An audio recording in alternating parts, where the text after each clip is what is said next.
Oh, bonjour à tous, je suis Romuald Foumé. Bienvenue dans notre tout premier épisode de J'apprends à couper avec la clinique. Vous savez, aujourd'hui, nous allons aborder un sujet assez particulier, un sujet clé dans le domaine de la coupe. C'est quoi? C'est les contours. Vous savez, une bonne finition peut transformer une coupe assez ordinaire en une coupe magique. Suivez-moi pour que je vous file les clés. Eh bien, tu es resté, toi. Intéressant, intéressant. Vous savez, cette vidéo, que vous soyez passionné, débutant ou professionnel, elle est pour vous. Vous savez, pour réaliser des contours nets, nous avons 5 étapes qu'il faut respecter absolument. Nous avons la préparation de la zone, préparation, nettoyage, respect des contours naturels et tout. La deuxième étape, c'est quoi? C'est la délimitation des contours proprement dites. La troisième étape, nous avons l'affinage des lignes. La quatrième étape, nous avons la limitation à la lame. Et la cinquième étape, nous avons la vérification des symétries. Si tu es resté, c'est que tu es intéressé. Allez, vas-y, suis-moi encore. Et tu es toujours là. Tu es bien intéressé, toi. Tu es toujours là. Et yo, les coiffeurs, vous savez, je vois des coiffeurs qui se permettent de se positionner de la sorte pour réaliser des contours droits.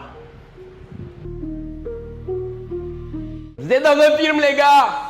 Vous permettez d'être là pour faire une ligne droite? Non, hein, non, non, non, non. Pour réaliser une ligne droite, positionnez-vous devant la ligne et réalisez-la, n'est-ce pas? Bien. Tout à l'heure, j'ai parlé d'une première étape. Ça vous revient? Oui, j'ai parlé de la préparation de la zone. Ça consiste en quoi la préparation de la zone? D'abord, petit brossage vite fait de la zone. Et là, ça sert à quoi? Ça sert à identifier les contours naturels de la personne. Tu me suis, hein? Tu es là, tu me suis. Ensuite, qu'est-ce qu'il faut faire? Il me faut absolument nettoyer ces contours naturels avec de l'alcool et du coton. Le coton! J'en ai encore. Eh bien, je mets de l'alcool sur mon coton. Je lui nettoie toute la partie.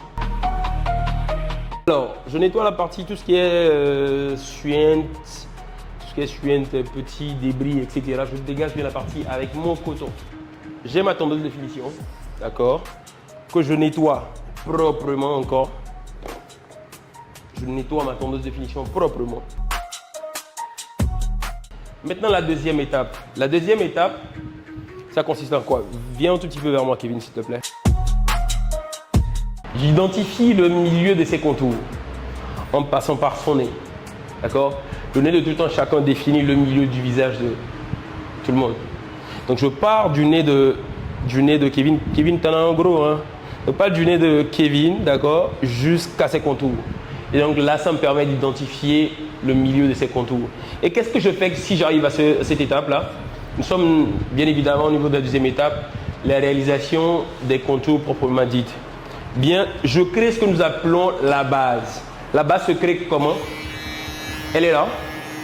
Vous voyez, je suis bien au milieu des contours de Kevin. Je pose ma tondeuse de finition là et je tire vers le bas. Je viens de réaliser ce que nous appelons la base.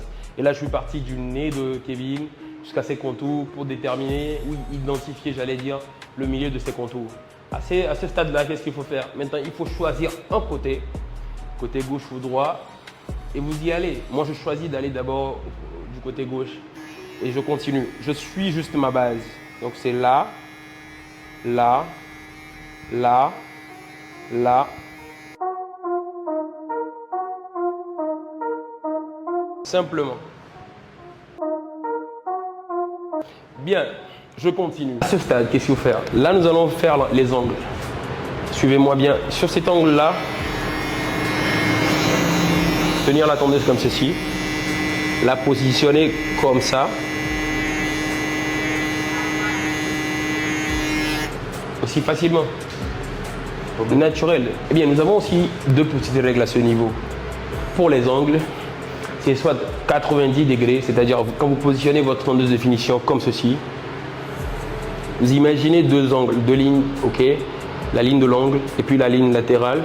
Vous imaginez le coin là, il faut que ça fasse 90 degrés, sinon moins, 70, ça dépend. Il y en a qui ont leurs angles qui viennent jusque là, vous voyez, mais jamais derrière, jamais. J'ai dit jamais, merci. Voilà, à ce niveau, voilà. Et pour les arrondis, c'est bien facile. À ce niveau, on crée ce que nous appelons aussi des bases. Mais il y en a deux à ce niveau. Il y a une première qu'on crée là, vous voyez, avec la moitié de votre tondeuse. La moitié, j'ai dit, de votre tondeuse de finition. Une autre base à ce stade, vous voyez. Je triche un peu. Vous avez vu? Et ce qu'il y a de plus facile maintenant, c'est de relier les deux bases. Est-ce que vous voyez? De relier les deux bases. C'est ce que j'ai fait. De repartir du bas vers le haut.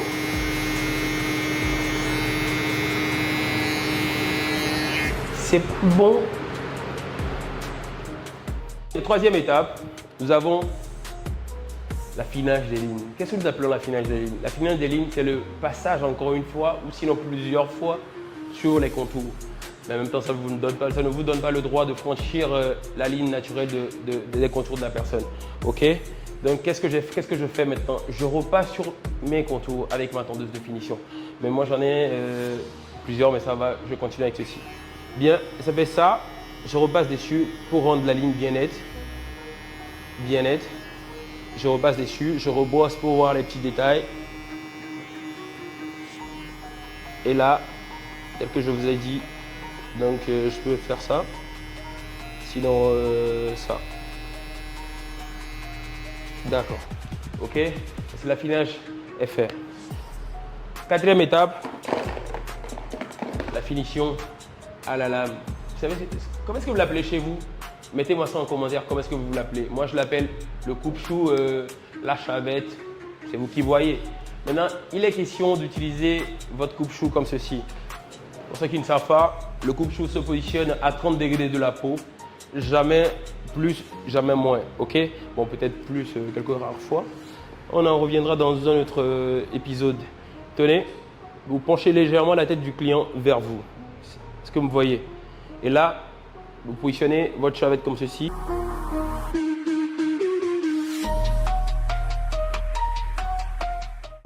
Ça va? Sur les côtés, je me positionne comme ceci et je fais ça. Dans les angles, il sera juste question de tirer légèrement la peau et de faire aussi ce petit mouvement-ci.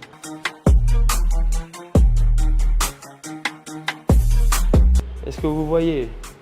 Eh bien, là je viens de finir avec la quatrième étape. Cinquième étape maintenant, on vérifie ce que nous appelons les symétries.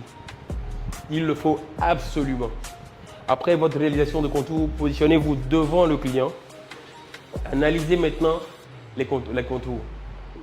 Est-ce que cet angle est parallèle à ceci? Est-ce que la ligne est droite? Est-ce que les angles sont parfaits? Est-ce que les arrondis sont parfaits? Eh bien, nous sommes arrivés à la fin de cette vidéo. Prochain épisode dans très peu de temps. Merci. À très bientôt.